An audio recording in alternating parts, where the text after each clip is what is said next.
Survei telepon ini dilakukan dengan metode random digit dialing atau RDD, di mana sampel dipilih melalui proses pembangkitan nomor telepon secara acak, kemudian validasi nomor handphone yang telah dibangkitkan, lalu dialing dan screening, sedemikian sehingga hanya warga negara Indonesia yang berusia 17 tahun ke atas atau sudah menikah yang dilakukan wawancara.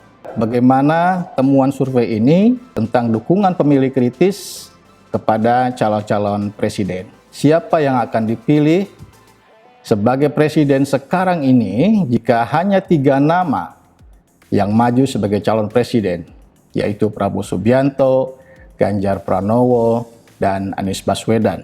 Ada 34,5% yang memilih Prabowo Subianto, kemudian 33,3% yang memilih Ganjar Pranowo. Jadi jarak antara Prabowo dan Ganjar Pranowo ini tidak signifikan secara statistik, sangat ketat. Kemudian 2 nama ini terlihat unggul atas Anies Baswedan di posisi ketiga yang mendapat dukungan 21,7%. Dan masih ada sekitar 10,5% yang belum tahu calon yang akan dipilih.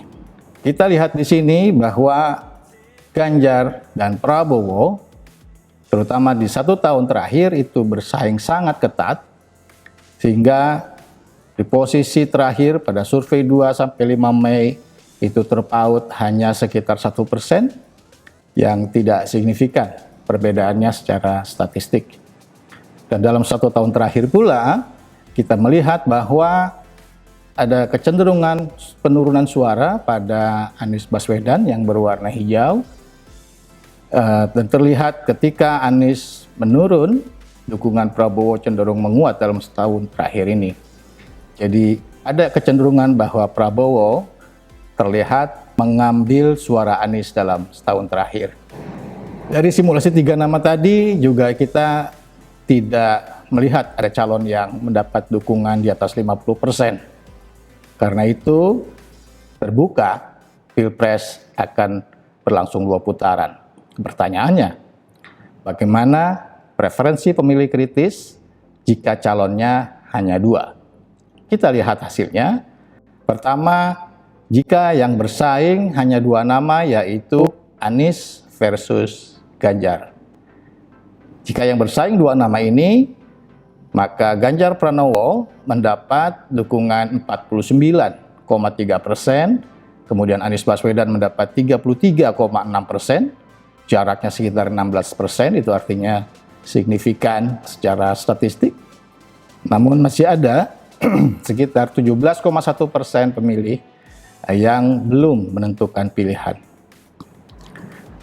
Dan kami juga sudah melakukan pengukuran dengan pertanyaan ini beberapa kali, sehingga bisa kita lihat trennya dari Maret sampai Mei ini, bahwa dalam 2 atau 3 bulan terakhir Ganjar konsisten unggul ya atas Anies dalam simulasi pilihan 2 nama pada kelompok pemilih kritis.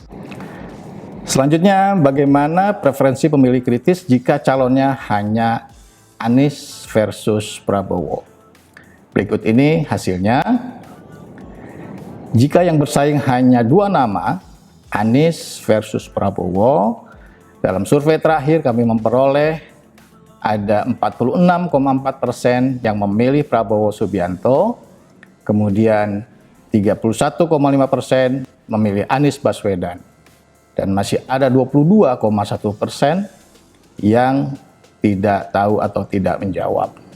Jarak antara Prabowo dan Anies Baswedan ini signifikan, tetapi memang belum ada atau tidak sampai 50% dukungan kepada Pak Prabowo Subianto ketika bersaing head to head dengan Anies Baswedan. Dan ini trennya dari Maret sampai Mei, terlihat Prabowo Subianto konsisten unggul atas Anies Baswedan. Selanjutnya, bagaimana jika calonnya hanya Ganjar versus Prabowo? Dalam survei terakhir, jika hanya ada 2 calon yang bersaing, Ganjar versus Prabowo, maka Ganjar mendapat dukungan 42,2%, kemudian Prabowo Subianto 41,9%, dan masih ada 15,9% yang belum tahu. Bagaimana trennya? Ini tren dari pilihan kepada dua nama tadi.